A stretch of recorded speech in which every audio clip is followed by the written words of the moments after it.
up, guys? It's Drew from the Money Is Show, and today I've got a special guest that came all the way across the country from Richmond, Virginia, flew in and is orthodontist, runs a practice for many, many years, actually a couple decades, and figured out what he was missing and wanted to get into real estate and find actual real freedom with money through investing. So we're going to break down a lot of questions today. How do you invest? How do you invest in different areas? How do you actually track the real numbers of your investment? And how do you change careers? We're going to go through a lot of stuff today with you. He started a company called Real Numbers. The numbers are with a Z. You can find it at theshownotes.com, where it helps real estate investors find the real numbers so they get to freedom faster in their life. So, Paul, I appreciate you being on the show, man. Thanks, Drew. Thanks for having me. I appreciate it. We've already had a great conversation earlier today. We did. And I love spending time with fellow visionaries and guys who dream big. Yes. It's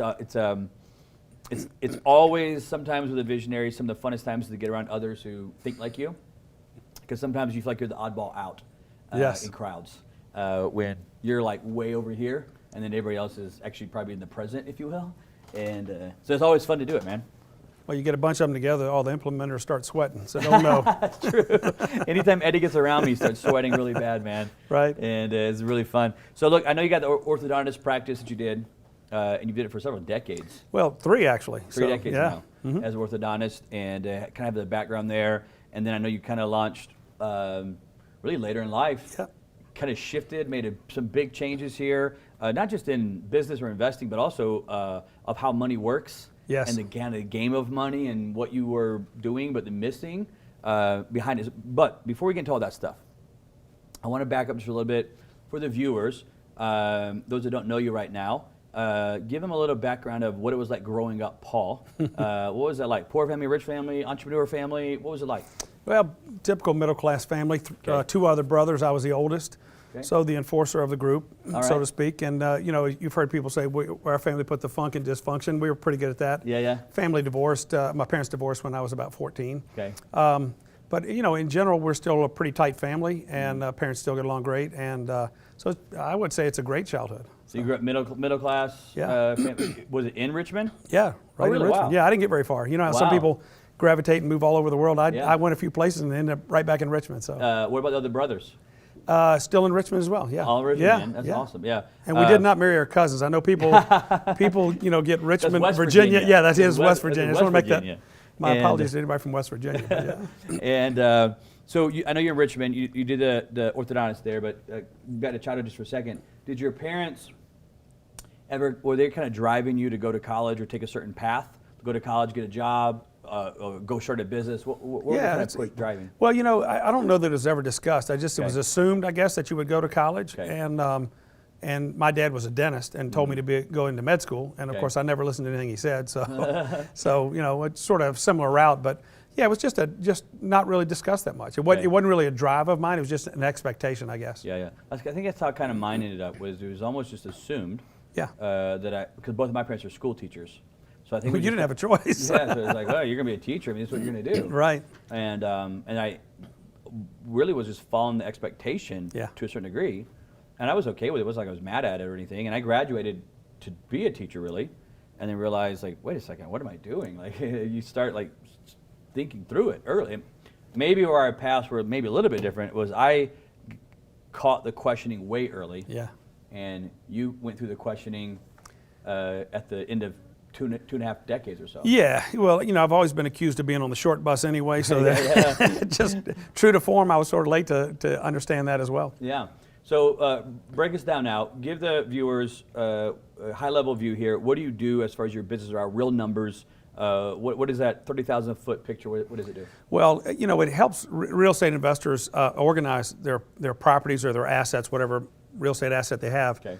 And then to really get a handle on how much money they have to invest and where it is and how the money that they have invested is performing, and just organize and sort of analyze all their investments. Mm-hmm. Because most of the guys I find in these sort of high level rooms where they have money out and they have no idea how it's performing. Yeah.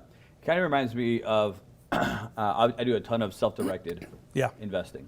And when you convert a lot of money from, say, a traditional 401k or IRA, and convert it into a self-directed solo or Roth, whatever it may be, that company kind of holds the money for you. Yes. And you can log in and basically see that it's there, if you will. But there is really no managing of production of it, like you would have at a Charles Schwab or Fidelity or Vanguard, whatever it is. It's really a lot different of how it works. Yeah, no question about it. As a matter of fact, I didn't understand what the word custodian meant. I didn't really think about it. I assumed that what they did was tracked all of your investments, and if anything was late, they would alert the people and follow up. And then at the end of the month, they'd send you statements about here's your return, here's how much money you made. And after I'd closed a lending deal and figured out that I had lost $1,500 because the borrower had not paid the $1,500, and unfortunately my self-directed IRA company, which that's not their job, but I thought they were going to follow up. So that was an eye-opener, and then I understood custodian meant we're going to hold your stuff. Right. And that's pretty much it. Yeah, that's all they actually do is kind of just hold it. Yeah. They're not allowed to give legal advice or what you can and really can't invest in or structure. They're literally just there to, in a legal sense, because you have to have somebody do it, hold that money there for you. And again, you can log in and see it, but that's about as far as it goes right there. And so Real Numbers, as we were breaking it down, is a platform that allows investors to actually track what the heck is actually happening with their money. What is their actual return on investments? Because you hear people all the time say, oh yeah, I did ABC deal and I made 19.5% on this deal. And what you basically found was like, well, actually when you calculate everything really into it and actually put the numbers into it, it doesn't always mean that. Yeah. There are a lot of promises made in the real estate investing world, and some are not kept, and some are. And shut up. Some Are you serious? Present company excluded, But that's so important that you do, have the people that you're working with. You want to be sure that you trust them. So now, what's there? Just out of curiosity, I mean, what was the difference between, say, what Real Numbers does and a spreadsheet, if you will? A lot more. As a matter of fact, I started out trying spreadsheets, but they just weren't sufficient for what I wanted to do. So, obviously a spreadsheet is only going to hold numbers that you put in, and you have to build the spreadsheet or find somebody to build it for you. And if you're not in the programming world or the business world, that's going to be foreign to you, and it was to me. And there's lots of things that our app does, like store documents and has reminders built into it and connects to bank accounts. All those things are way beyond the scope of a spreadsheet. But I think that's what most investors I meet either do nothing or they use a spreadsheet. Yeah, most people that I know use a spreadsheet. Yeah. That's how they kind of track it. And obviously I've seen your app and all the different buttons and features and so forth that it does into it. It's more almost like, to a certain degree, it's almost more as an assistant to you in investing, where a spreadsheet maybe is really not that. The app is almost an assistant. It really is. I mean, it alerts you when there's a problem, and it gives you an idea of how you're performing. And really, the whole idea behind any kind of technology is to make your life easier and better and more efficient. And so that's obviously the idea behind Real Numbers as well. And it helps a lot of people that maybe aren't as experienced know what they should be looking at, because it's sort of done for you. It's so you don't have to. So you can kind of see if you were supposed to put a number there or a percentage or whatever it is. There's a blank there now. It's built into it. Before I want to talk more about it, because I think it's a very intriguing product. Let's back up though. How did you make this transfer from orthodontist for 3 decades to real estate investor? Those are like two different worlds, basically. What happened? Well, I think if I had to put it in a sentence, it's understanding the difference between income and wealth. Okay. I mean, one of the things that we're taught, my next book is going to be all the things that I wish I'd known when I was 20, because now you tell me these things now, right? Yeah. So a lot of the things that we're taught maybe were true 30 or 40 years ago, but they're not true today, or they're not as valid, I guess is a better way to put it. And so I think a lot of people mistake having money for wealth. Okay. And the problem with most people who have money is if they're not working, they don't have money. Right. And so, and obviously, when you understand that wealth is your money working for you and allows you more freedom, then that starts, for me, it made a light bulb go off. And I started saying, well, wow, there's a big difference between making money and having your money work for you. So, I want you to break it down more for me, though. Sure. Someone's got X amount of dollars in the bank, right? Significant amount. I don't know, whatever the number is, everybody's different, right? But they get sent on $500,000 cash in the bank, $1 million cash. Are you classifying that as not wealth? Well, if it's just sitting there, you're actually losing money, because you're losing money to inflation. So that's a danger, because we're taught to save money, or at least I was taught that you put your money in a bank, you pay off all your debts, and you put your money away for later on, for a rainy day. Right. And so it's just sitting there, and any house that's paid off, or any bank account sitting there with however much you have in it, not doing anything, is dead equity. It's not doing anything. When did you kind of have this epiphany, if you will? I would say probably seriously about 5 or 6 years ago. Yeah. That when I started hanging around with like-minded people that were saying, I love what I do. I love treating patients, but I don't want to do this till I'm 90. I think it was Buffett that said, if you don't make money while you sleep, you work till you die. That was just those words ringing in my ear from the wizard made me start thinking, he knows what he's talking about, so I better give this some.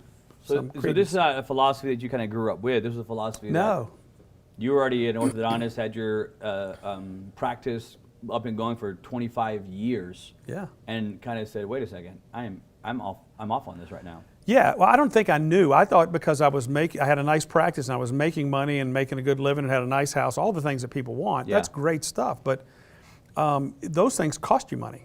I mean, even a nice house is great, but it costs you money. Yeah. And when you start I think what it takes first and foremost is a mindset shift. Okay. To say, look, what you were taught or the things that we taught may not be valid, and that's hard to admit that what you're doing is not working. Yeah. Especially if you've been doing it for 20 plus years. Oh my gosh, yeah. There's certainly confirmation bias when you've been doing something that apparently is working to everybody else, but they don't understand how hard you're working to make that happen. And then when that never ends and you don't see an end to it, then that's when you start looking around going, there's got to be a better way to do this.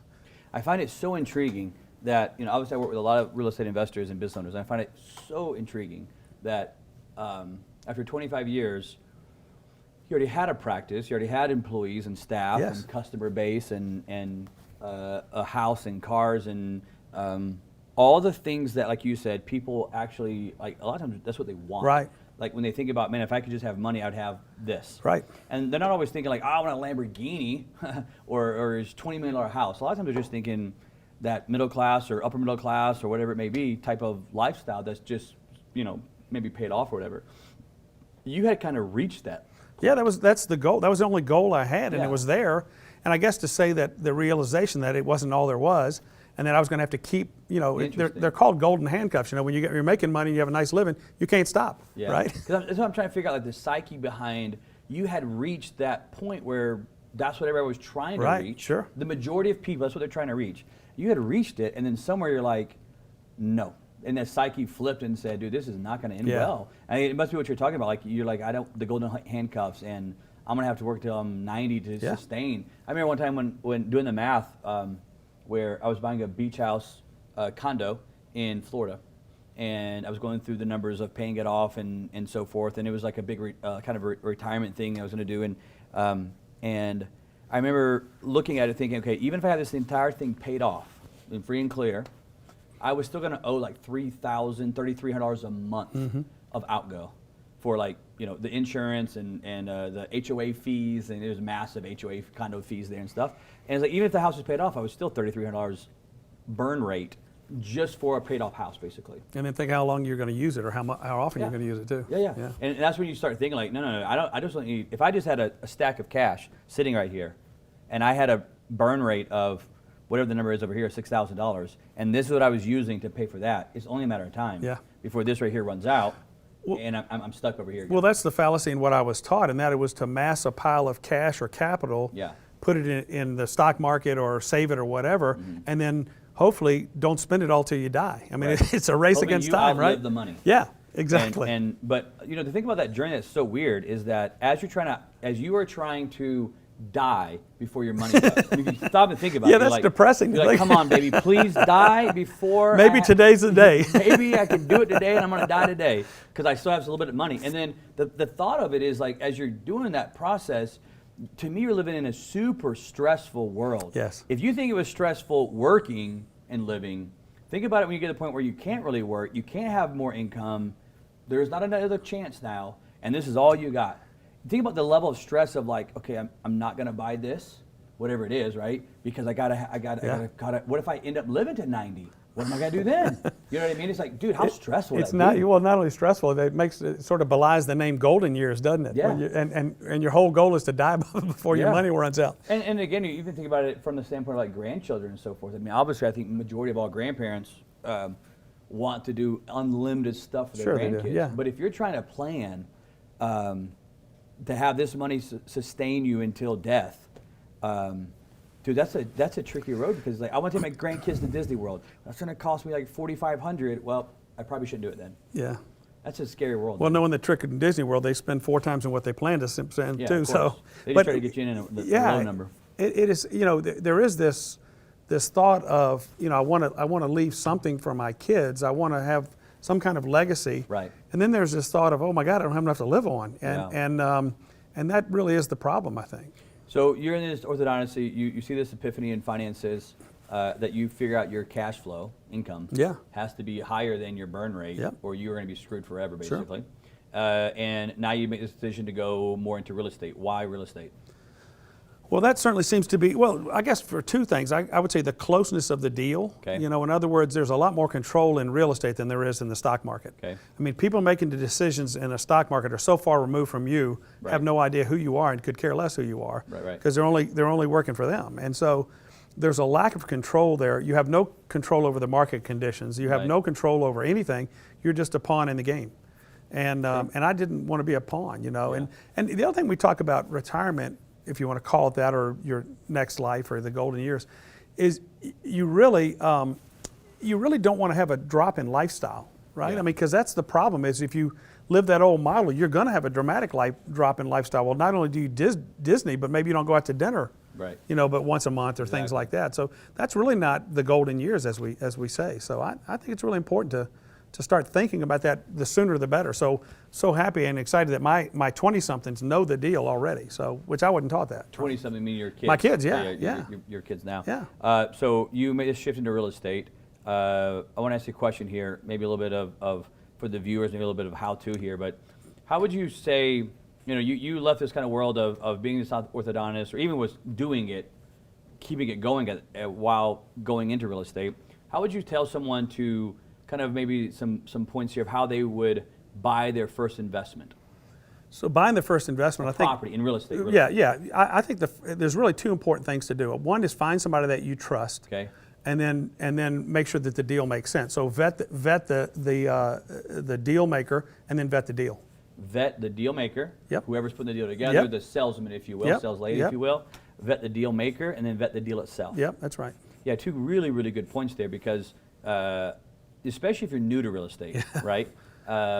Gosh, there are some smooth talking salesmen, and this is in every industry, that can even take an ugly house and paint it, not literally paint, but paint the idea of it to make. I mean, when I was a fix and flipper, and I would have people come wholesale me, whatever it was, properties, and swore that I would make X amount of dollars on the deal, and that I was lucky that they're not going to do it themselves right now because of timing. And I would buy properties at the beginning thinking this was going to be X, and I wasn't even remotely close to the idea. So vetting the deal is super important, the due diligence behind it, and then vetting the deal maker itself as well. Yeah, I think so. Those are 2 big points you would make for buying a new investment. Yes. Well, I think buying any investment, right? I mean, and even though that's important for a deal, you know, somebody new in real estate, everybody, it's still, you should never lose that habit. Yeah, I mean, even now as we buy properties, in a big meeting yesterday with some, you know, $100+ million transactions, and we were still going through basically those 2 concepts.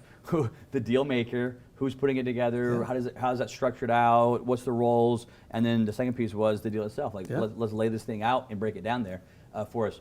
When you get into real estate, what was the first transaction you made? I bought a house. That was the first one? Yeah, an active turnkey, as they call it, where it needed some work. Courthouse steps. Okay, so you bought your decision was, I'm going to buy a rental property. Yep. Someone else doing it though? Yes. So someone else is going to do it, the property or whatever, and then you're going to hold it for a rental property. That's right. Yeah. Okay. The term is passive income, as a lot of people know, and that's probably a lie because there's in no real income estate, that's passive. But to be as least involved as possible and still make enough money on a property is where we're going. What made you choose that kind of category right there? Well, I think a single-family house. I mean, even Buffett said what a great investment a single-family house is. It's such a great investment, and again, you own the property. You have, you know, you can drive by it, you can touch it, you can see pictures of it, you can send people to it. So it really gives you a sense of ownership, and I think that's really important. And it's not too big a deal that there are too many moving parts. So I think it's a great place to start. Yeah, another a good angle on the single family turnkey or rental property is majority of people naturally understand that they can sell. Sure, it. yeah. Like in the sense of, okay, it's a house. I understand what's in here. Where you start talking about a 300 unit apartment complex and all you own is a single family, it gets confusing kind of quick. On a single family home, if you buy a rental property, even if it goes bad, you understand the point of hiring an agent, putting it on the MLS, and selling off the property. Yeah, no, like, you understand it. Well, and people say real estate is illiquid, but a lot of real estate is not illiquid. It's it may take an effort, but it's not illiquid. Yeah. It's not like you can push a sell button on the market and have it sold today, but you can get your money back pretty quickly and you can borrow against it. There's lots of things you can do if you need cash with it, and it gives you a lot more flexibility and a lot more options to deal with. Did you buy that near around Richmond, Virginia, or you went somewhere? Well, even though my account doesn't love it, I bought the first 4 in Kansas City. Okay. So, and with a great guy that I'd met at a mastermind, and vetted him, and then went and vetted the deals, and they've done really well. Did you end up eventually flying to Kansas City to see I the did. properties? I did. I think in the turnkey world, that's to me, one of the most important things is right there. Yeah. And I see people all the time buying turnkey properties and not taking the time to just fly out there. And it's astonishing to me. Like, dude, you're about to, number one, spend whatever the number is, $100,000. Put a lot on the line. Credit, money, cash, time, energy. You're going to form some sort of partnership with that property manager where you're going to go basically in business, if you will, together on this deal, in the sense of you're going to be working with them nonstop. And you won't get on a plane and fly there and touch the property, walk the property, etc. It always is just blows my mind. Well, and you know those other salesmen that you're talking about love those kind of investors because they're going to send you pictures all day of this property getting better and better, and it's not even the same house. So. I can't tell you how many times I've seen stuff like that where, even from a fix and flip where wholesalers send me a property and when it looks like online is like one thing, but when you actually go there, it's like, whoa, totally different. And I'm gonna say they were trying to scam me. I'm just saying photos don't do it justice as to what's going on there. Well, there's Photoshop too, so there's things you can do. What's interesting is if you're too busy or too lazy or too whatever to go look at the property, you can pay somebody to go do that. Yeah. And it's not that expensive to have somebody drive by, make sure the property exists, make sure it hasn't caught on fire, make sure that the walls are still up and it's not overgrown. And then at least that's at least a mild, I mean, that should be just a minimum for everybody. I 100% agree. I mean, the only time that I could see myself ever getting to a point where I was willing to buy a property out of state from a turnkey guy that I didn't drive by and go look, and I don't know if I ever would, but if I would, it'd only be after I'd bought 20, 30, 40 houses. Well, that's because you vetted the guy. You vetted your proven track record. Yes. And it's also got the point where if he screws me on a deal, it will cost him more than it was going to cost me. So the leverage has shifted now. Well, that's relationship capital, though, right? Isn't it? I mean, because he's earning your business. Yeah. And you have a trust in him because he's performed for all these houses for this length of time. Yeah. And so, I might not go drive by that house because I trust the guy. Right. But trust me, if something goes wrong, he's going to get an earful from me because we have a relationship, and that's important. Yeah. All of, to me, business, but real estate especially, is relationship-driven business model there. So you start buying these turnkey properties, different locations, different places, and then you start playing with some other things, right? Lending money. Yep. Mortgages, notes, etc. Right? Yep. You start just building out a kind of a portfolio of different things here. Why did you do this and this and this and this with your money? What was the angle there?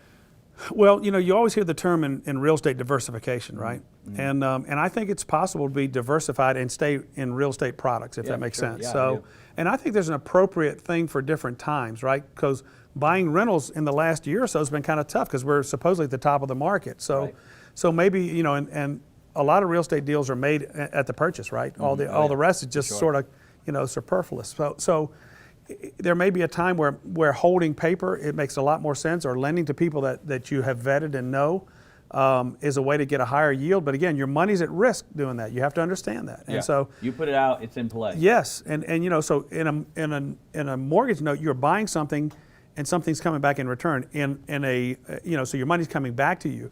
In a private lending situation, you're running after them to collect your money. So there's a risk in each one of those things, and you have to understand those differences. Do you still do any of the private lending side? I do, but only to just a handful of people that I know and trust. Yeah, because obviously I've interviewed a bunch of people that are private lenders that do nationwide. Yeah.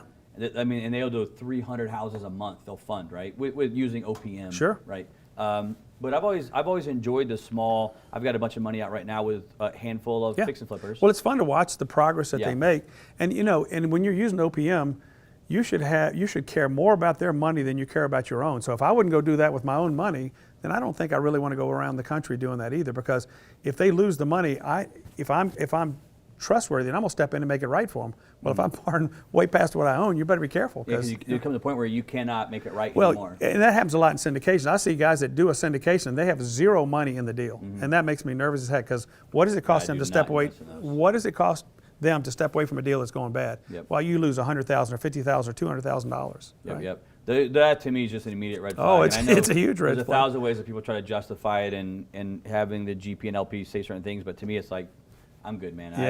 I'm out on those. And I started in the fix and flip side, so I obviously knew the world very well. Sure. Fix and flip, and then when it just got busier and busier, I was like, dude, I don't want to keep managing contractors, and I moved into the lending side of it, and I've enjoyed that side of it. But like you said, though, it doesn't matter because it's still at risk. Yeah. And I had money out during COVID and got some back now, but there's still some at risk through the process. Well, I hear a lot of guys say, I'm getting 18% or I'm getting 15% or whatever, 20, we make up a number.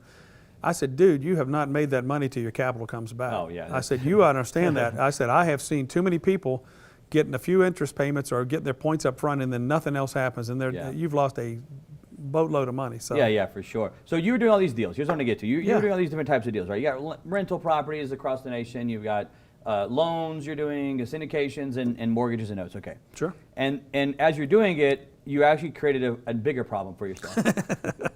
You found a bigger issue. That passive income is a lie, right? Because the phone starts ringing and the emails blow up and the texts blow up for more money or more this or, and it's just, it gets chaotic real quick. Yeah. And so now you have all these different places. Money's out everywhere. Yeah. And this is kind of where you find out, wait a second, mine is just what I'm thinking I made, 12%, 15%. I did this hard money deal, so it's at 17%. Mine is like that concept. You really didn't know what you were making. Well, money was out everywhere, and I couldn't even tell you where it was. Wow. Right? Yeah, I mean, think about it.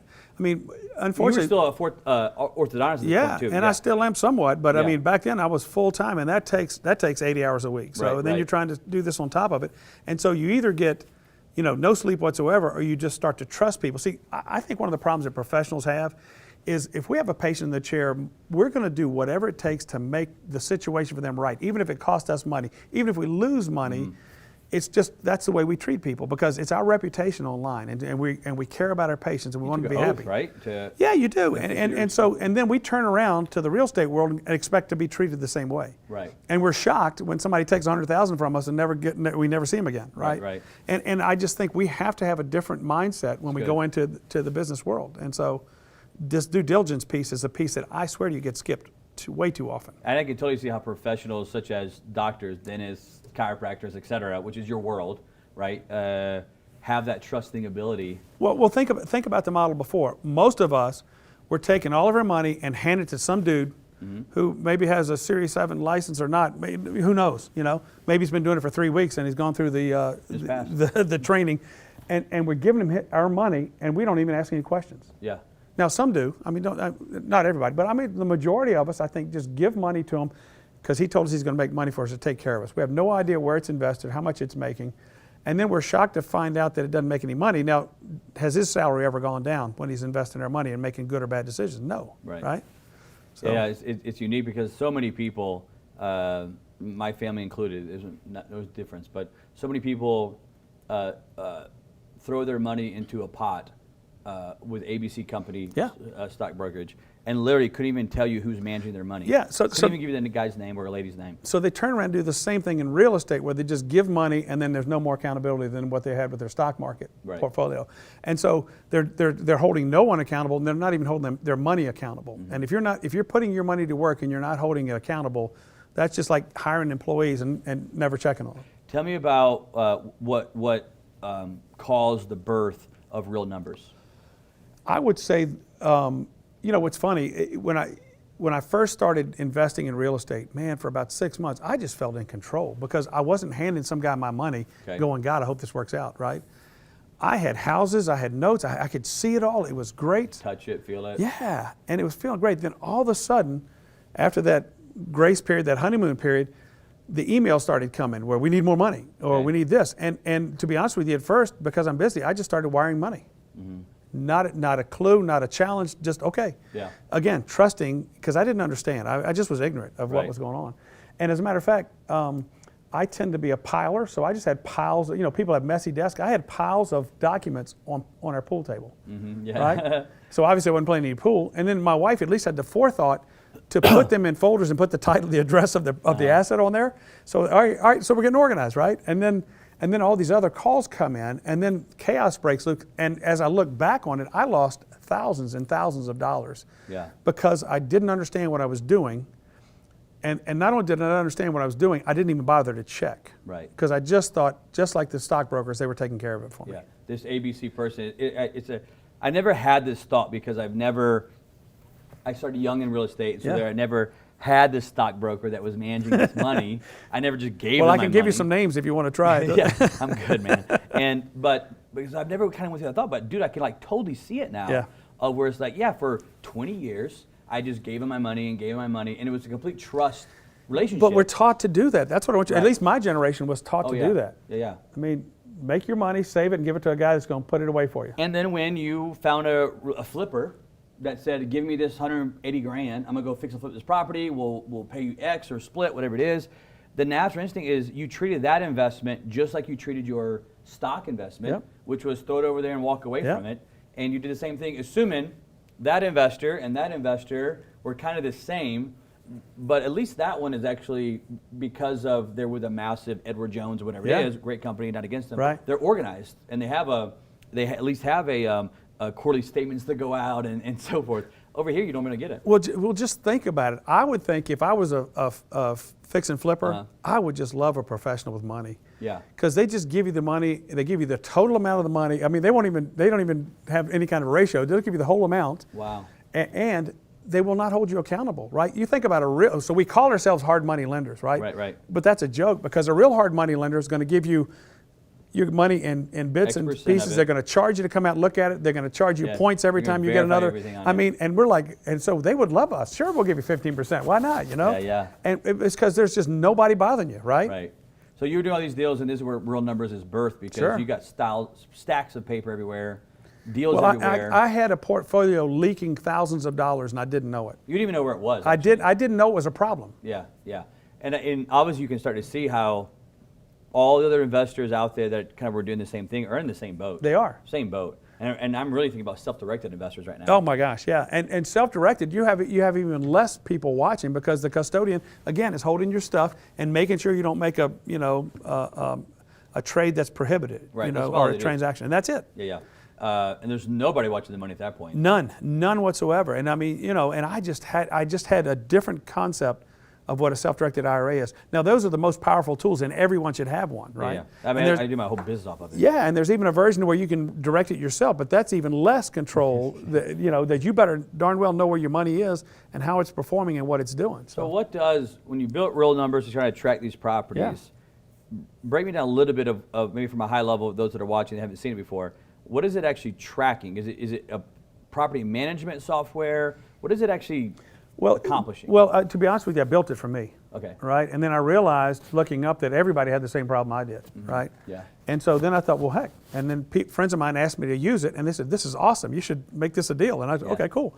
Because I started like everybody else, sort of napkin and a piece of paper at first, then piles of documents, then I started using spreadsheets, right? And I don't even know how to use spreadsheets, I mean, I can get around in them, but so you always have to have somebody that knows how to program those things or program something that you're using.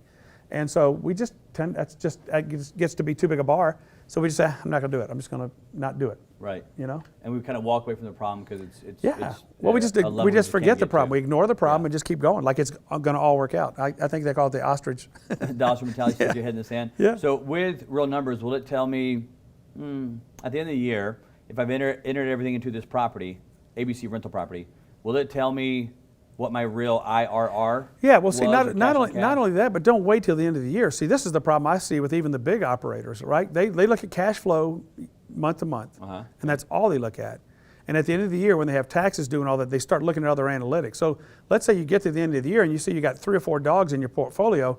and you didn't know about it for the whole year, and then when you finally identify them as a problem, that's going to take you 3 or 4 more months to do something about that, right? And so they're really pulling down the return on your property, on your portfolio. So, but yes, you can look at those things, but you can look at them real time. You can open up the app anytime and see how your portfolio is performing and how your individual assets are performing.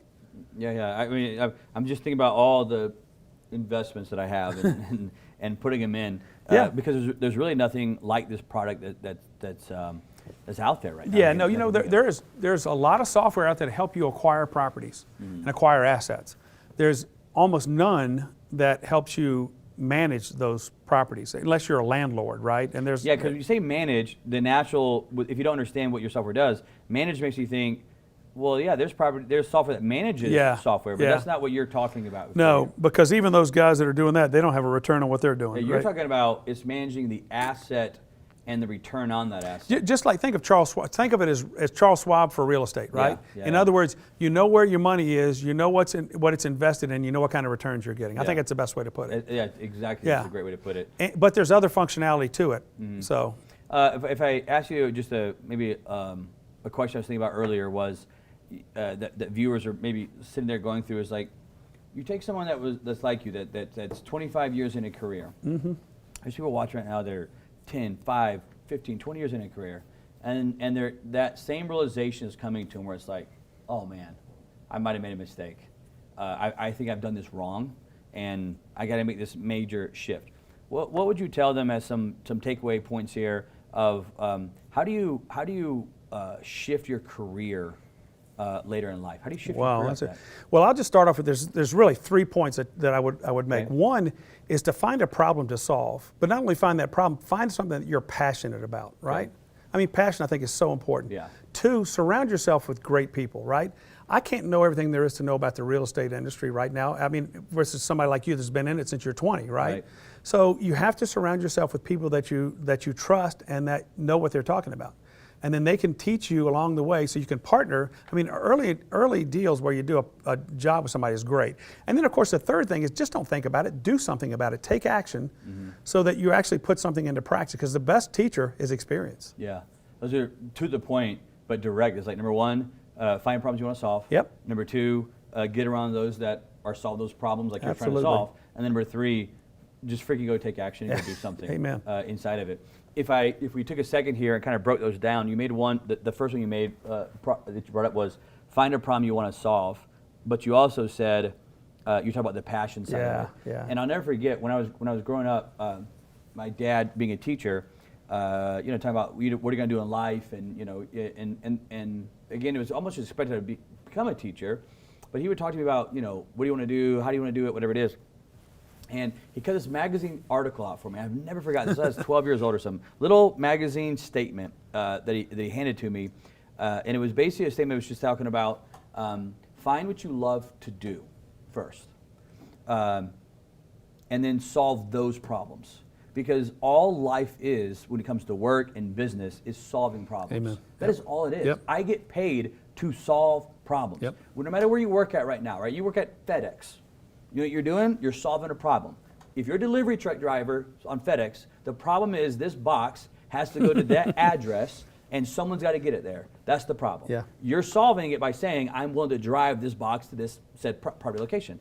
But if you hate driving and want nothing to do with that concept, you end up in this is where you get in this rat race, if you will, or the hamster wheel of just hating what you're doing. Yeah. I think I'm so glad you added that piece of passion to the end of it, because if you don't love what you do, solving a problem is actually probably a horrible concept if you're just solving a problem, right? But if you love that concept, you'll love solving that problem over and over again. Yeah, they say find a job that you love and you'll never work a day in your life, and it is so true.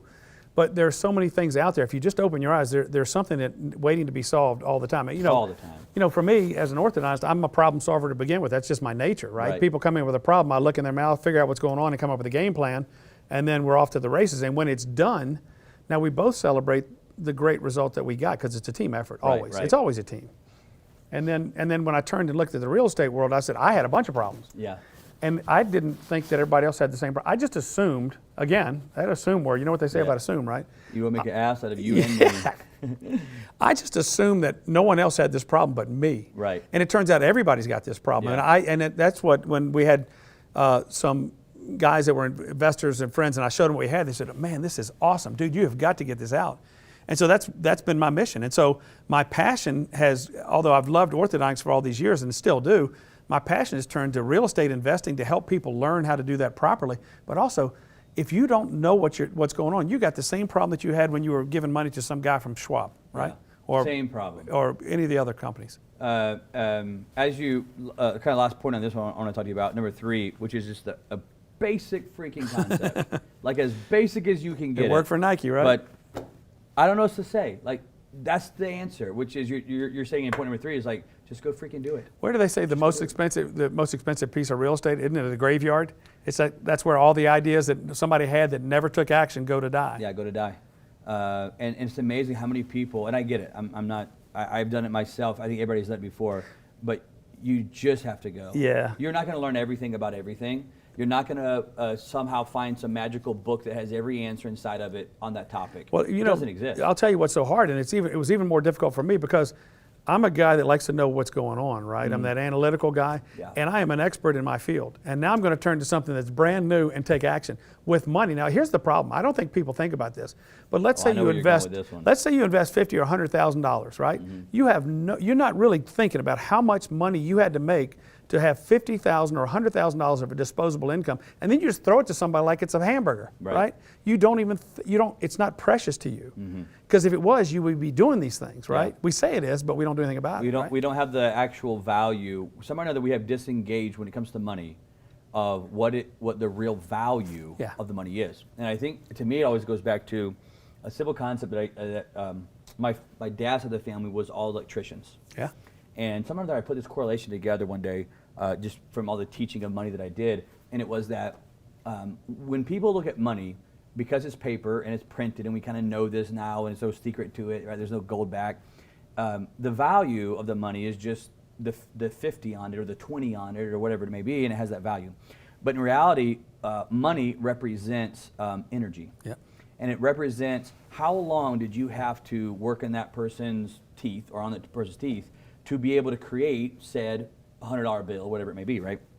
So all money is stored energy, and to be exact, it's stored energy. Yeah. Right. So you first spent the time. They call it kinetic energy, right? Yeah. So, dude, I did this whole potential energy. I'm sorry, potential energy. You got to turn it into kinetic. Of what energy is, and then applying it to money, and it's like, oh my God, this is like, there's a direct correlation here. Even I started breaking down because again, my family was from that side was electricians, and it's like, even how a switch works in a house and how it controls what is being used inside of energy. We do the same thing in our lives inside of it. A breaker, I went to this one for a long time, was a breaker box, a panel. And that breaker is there as a safety valve. Where if it's sparking too high, it will shut it off so the whole house doesn't burn down, right? What's funny is, if you think about it, most people, when the breaker goes off, the breaker went off for a reason. It didn't go off magically. And what do? They go back and flip the brake. But they walk straight to it and be like, oh my God, lit. And it arcs again, it cuts off. And it's like, no, that was doing its job. And we just ignore the concept of it. Right? Or in the old days, they put a nickel or a diamond or whatever. To create the pastor of it, dude. Yeah, so if you actually study like energy and money, you're going to find a lot of direct correlations into. I was breaking down power plants and all kinds of things. I almost thought about building a brand. And what attracts energy? Where's energy flow? You have DC energy and where those came from and what they do. You have battery. Like I was somehow or another, I got on a manhunt on energy and money, and I think, but it goes back to what you were saying, where it was, you just don't look at the 100,000. It's like throwing the hamburger. Kind of to it, we're missing the value. Well, not only that, what makes it even worse today is you Venmo it or wire it. You don't even touch it. Yeah, it's the Vegas mentality. It is play money. It's monopoly money now, and we don't think about it. And if you have a job where you're making good money, it means less to you than somebody that doesn't. Yeah. And that's where you have to be super careful, because you waste enough of that money, and I've seen plenty of it wasted. All of a sudden, you got your retirement number. That age that you're going to stop working and do something else just moved. Yeah. Significantly Keeps sometimes. getting pushed back, Yeah, pushed back, yeah. pushed back through the process there. Well, you know, it's funny, when you talked about the breaker, I thought about one of the features in our app is a reminder. Yeah. It's a built-in automated reminder. When something's not doing what it's supposed to, flip, the switch goes off and you get a reminder on your phone Right. or on your desktop when you open the app or anywhere you want that you connect to, and it says, hey, here's a problem. Right. And then not only when you see the problem, all you have to do is touch it, and now it brings the problem up to you, the asset and everything. So Right. it is, and you don't have to go looking for it, right? It's not like you're out there and all the whole time looking for the circuit breakers and waiting until one pops. Right. You're out there living life, right? So the app is built to have a lifestyle, a freedom lifestyle, right? We don't have to be looking at stuff all the time, but that breaker will go off when there's a problem. Yeah, and that's huge. That's a huge, great thing, Huge yes. benefit to using real numbers Yep. right there, and it's just realnumbers.com. Yep, Is the yep, website. yep. Realnumbers.com. With a Z. The numbers is with a Z. Yeah. We'll put it in the show notes Sure. as well there. But I love the idea of the breaker, like you're talking about. The breaker was built to tell you something's wrong. Yep. That's why it went off. And in your example here, with the app or desktop, it's notifying you with a red dot, if Yep, you will, yep. perhaps, that, hey, pay attention, something's off over here. Something's not adding up. The connection is not going through. You better look at this. Yeah. I love that concept of the breaker and that you did for the app. Well, as and what I love about it is it took no effort on your part to know that. Yeah. Yeah, I mean, it's exactly. like going to it's like, all right, the light's out, wonder why, Right. and you open up the fuse box, right? Yep. Well, that's not the problem, that's where it is. So this is to say, hey, there's a problem, and not only do you, now with the breaker off, you got to go figure out which one that breaker runs to and then go look back. With ours, it brings up the problem right to your face. It's already diagnosed the problem for you. Yeah, it's telling you this over here on this property Yeah. happened. Yeah, here's what's wrong. This was supposed to happen, but this happened instead. Fix Well, and this. not only that, but it alerts you when there's not a problem, but a good thing's happening, like an event is coming up. Like you've got a lending deal that's out, but it's coming due, right? It pops up in your face 30 days before and says, this note is coming due. And then all I do, again, I look like a master, real estate guy, I've been in it 30 years. I take that same reminder that comes to my desktop or my phone, and I forward it to my borrower and say, this note is coming due. Do you want to re-up? What are your plans? You want to, because I need to, dead equity, dead money, yield drag is a no-no when you're doing private lending. And so what happens is, I send it to them, and I want to know what you need to give me an answer. What are you going to do with it? Are you going to keep going, or are you going to, because if you're going to keep going, it's going to cost you. Right. And I'll tell them how much it will cost them to keep going. Or if you said, nope, we're closing in 30, then great. I'm going to go find somebody else for that money, Yeah. right? Because I don't want it sitting. Yeah, because drag time, dead time. Oh, my gosh. Is what kills so many. I see these guys go, I made Yeah, 12% I was for about to 3 say months. it. I was about to say it, man. It's like, come on, man. They'll talk about it's a 6-month deal. I'm making 18%, so really making 36%, and it's like you're so far off. That is creative math, right? Yeah, that's some Enron math is what that is, man. I want to ask you a question. I want to get to money is show right Sure, here. sure. And obviously, we're very similar in money and our viewpoints of it, and kind of an offensive approach of money versus a defensive approach of money. I think both of us kind of grew up with more of a defensive approach to Yeah, money. you don't win a game playing not to lose. Yeah. No one wins Super Bowls by playing not to lose a Super Right, Bowl, right? You've got to have offense built into it. There's nothing wrong with having defense, but I think so many people today only are using defense for the process, and I'm the opposite, man. I want that wide spread offense, run and gun, throw that thing down the Oregon You like to have style. lots of options, right? Yeah, I want Is the what you're options. saying. I love Russell Wilson in the NFL right Well, now. you know where he's from, right? Let's see, well, he went to Wisconsin in college. And then to NC State. And then he went to high school in a place called Richmond, Virginia. Oh, I didn't know that. I didn't know that piece. He went to Richmond, Virginia. Yeah, he went to Collegiate. It's a private school in town. He's right. a phenomenal And, athlete. He's a great guy, man. He I is. absolutely love Russell. But he's that option run quarterback and has done tremendous in the NFL. But so I want to ask you the question about money is. I got your sign Sure. up here. And again, our point of doing this was finding successful people like yourself that solves problems that are in the marketplace, right? And defining what money means to them. Because again, a lot of times so many people, when they're starting off, they think money is freedom. Or they use the terms financial freedom a lot. And to me, it's like, I'm not saying that it's not, but I'm saying that's such like the beginner piece of what's really going on. Yeah. And we think it's a car, it's a house, it's whatever. And Right. it's like, man, there's got to be something way deeper for money to mean or what it represents to you. If not, when you get in business and tough times come, and Lord knows they're coming, you make the investment and you realize I'm actually losing money in this deal. That's not what that guy promised me. Yeah, that now you got to realize, okay, but why are you doing this? Let's go figure this thing out. So I'm gonna give you this over to you. Kind of fill out whatever your answers Sure. are right there. I want you to sign it, kind of real big right there. All right, And now then me and you realize will- I'm a doctor. Have you seen my handwriting? I don't know. You're about to write in Latin here. It's not Latin, it's pig Latin is what I write. So I will put it the best I can. Worst case scenario, I can get somebody to do some parentheses underneath it for you. Oh yeah, there we go. Okay, that's a good one that you can write. It's funny being a doctor. It made me think of a story. I've interviewed so many people, and I had an attorney on. He's a brilliant guy, super smart guy, real estate based kind of attorney. Mm-hmm. And we got to the end here where he's doing this, and he misspelt the word. Live on camera, he's completely misspelt the word Cut. of what it was, and he didn't even know that he did. He handed it to me, and I'm holding it up, looking at it, I'm thinking, that is misspelled. Am I supposed to say something right now for an attorney? But here we go, Paul. Paul White here from realnumbers.com said money is a tool. Money is a tool. To me, it's one of the most accurate answers that's out there. I think I've had one other person maybe say it. But to me, it's probably the most simplified, truthful answer that's there. Money's a tool. Why did you put it though?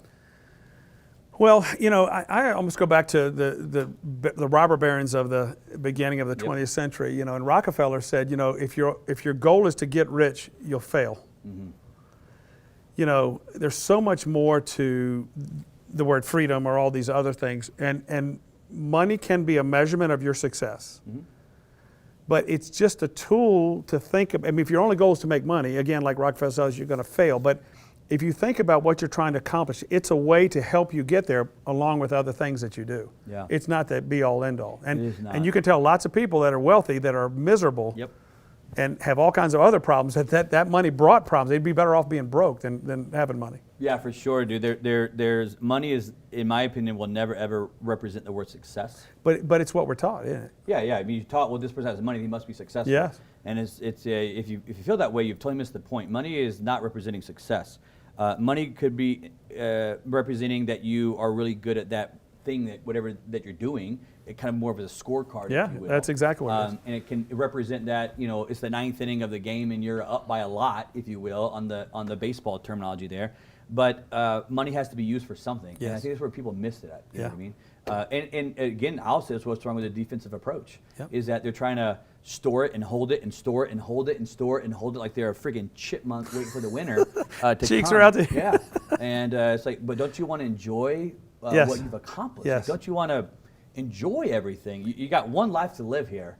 And it's amazing that we live in this, the defensive with money puts you in a scarcity mindset. Well, it does. A scarcity mindset is an enemy. I Oh, it think. is. And That's my true. wife and I have these sort of back and forth things, Yeah. right? And I think that may be gender related somewhat. Not everybody. I don't mean to say it that way, but it is just that. If you see it as just a tool, then it never rules you, right? Yeah. And again, somebody asked Rockefeller years ago, so how much is enough? Mm-hmm. And the richest man in the world at the time, what did he say? His net worth, I think, was 1 or 2% of the GDP. Yeah. It was ridiculous. Yeah. And what did he say? Just a little bit more. Just a little bit more. Yeah. See, the problem with if you just focus on money is you think if I just get to this point, and I've done this. I don't know about you. I've done this. I've calculated it out before. Yeah, if I just get to this point, it'll be good. Then you I'll get, be happy. Yeah, and then it's elusive. It's like It's a chasing mirage. in that little floaty in the pool. You keep swimming after it, and it pushes it away. Yeah. Because you get there, and then you go, oh, but I want this. And now there's a new goal, and there's a new goal. And Rockefeller was absolutely right when he said that. And so you have to understand that's just a tool to help you get what you really want. Yeah. Right. Yeah, I always compare it to being in real estate construction. I always compare it when I talk about it as a tool. It's a hammer in the toolbox. Yeah. And whatever tool you want to represent, I'm going to represent a hammer in this example. You could have a hammer that's a framing hammer that has all the potential to go build frame houses out. But if that hammer stays that toolbox for the 80 years that you're alive, it represents no value. None. It has zero value to it. Not only that, it's cost you to carry it around because they're heavy, right? Yeah, it's a great point to go into. We could talk about what it's actually cost you by trying to hold on to it, by carrying it and moving it. But hadn't that been their constantly. mindset from the Depression era of our grandparents or my grandparents, and then on, they sort of impart that to you. And I'm so grateful to be able to tell my kids not only about, we don't have a scarcity mindset at all. We have the opposite of that. Not only that, but there are just ways you can do whatever you want in your life. Right. And you just have to figure out what you need to make that happen. And here's ways to be able to have a tool that helps you get those things and then let you enjoy them, right? Yeah. Because if all you're doing is making money and you have no time for anything else, relationships in the end are what it's all about. And if you don't have those, then what's the point? What's the point of it, Yeah. man? For sure. Absolutely love it, man. I want to give you just a second here, last couple of minutes here. I want to kind of give you the floor here. Obviously, you've had a successful orthodontist practice for 3 decades now, so 3 generations. Whoa, I'm not that old yet. 3 generations, 3 decades now, and made a major shift in real estate, found success there, and then built a company inside of it. Yeah. To the viewers here, give them some final words of advice from you, Paul, of what does it take to be successful? What are some final last words of wisdom you tell these guys? Well, for me, it was a mindset shift that was the first important thing, to understand that, you have to be honest with yourself sometimes, right? And say, well, yeah, things are good, but are they where I want to be, right? And not see what other people see, but be honest with yourself, right? Because we all put up that little facade. And the other thing, again, is to say, all right, well, then whatever it is, I'm going to go after it with the same passion that I went after anything else that I'm doing. So again, that passion word, because I'm as jazzed about real numbers and I'm as jazzed about real estate as I've ever been. I mean, it's like a new toy for me, right? Yeah, birth again. And I see myself doing this till I die, right? Dentistry, orthodontics is hard. It's physically demanding on your body, right? And so the game plan of being a 90-year-old orthodontist is not a good game plan, right? The kids won't think you're the hippest thing in the world when you got a 15-year-old and a 90-year-old orthodontist. So, but I just think pursuing those things with the same passion that you did with your other careers, and just finding joy in those things, finding joy in the relationships, finding joy in learning new things. I'm a student. I'm a constant student, and I'm always learning stuff, and I just eat it up. I just love it. I love being surrounded by great people like you and your team and your company, because these are people that, having met them, they're all passionate about what they do. We all have it's almost like an instant bond, because we all have so much similarity. Just as soon as you say I'm a real estate investor, boom, me too, and then tell me about your deals. And so there's that. It's almost like a fraternity, you know. Yeah. So maybe we should put a frat house. Is what I think. Keg party and all. Yeah, no, dude, it's true. I think some of the best leaders are. And best investors and developers and business owners are those that never, ever, ever have they turned off the switch of learning. No. They've never turned it off. And I'll give you some street cred here. You came to my office today, and we didn't even know each other today. I've never met you from today. And man, you came to my office, and we went at it for, I don't know, 3 or 4 hours. Didn't seem that long. Back and forth, Not arguing, but like just business going back and forth. And the whole time, I remember sitting there thinking, dude, why is this guy listening to me right now? Because you already have your own success and your own worth of what you've accomplished. But you were straight like student. Like, well, in Proverbs it says, pride comes before the fall, right? Yeah. And I think anybody that is too prideful to learn is gonna fall, right? I mean, I'm an open book, because why would somebody like me, who's relatively new to real estate investing, I think I have a fairly good knowledge, but it's because I work so hard at it. But and somebody like you is just spewing pearl after pearl. I'm trying to write and listen and all that stuff. It's amazing. Yeah, no, you're definitely a true student that didn't even try. Like, it was just like natural for you to jump in and just listen and. Eventually I thought, dude, I should shut up. And you were like, no, keep going. I want to take everything you got here from me. Amen. Kid. But man, I appreciate it. Paul, I appreciate you coming on the show. realnumbers.com, numbers with a Z. We'll put it in the bottom of it. Awesome. And so if anybody wants to follow you, get information about it, understand how that app will actually help them increase their profit and increase their productivity of life and their investments, they should go to realnumbers.com and check it out there. For those watching The Money Is Show, I appreciate you guys watching today. We'll see you next week on The Money Is Show.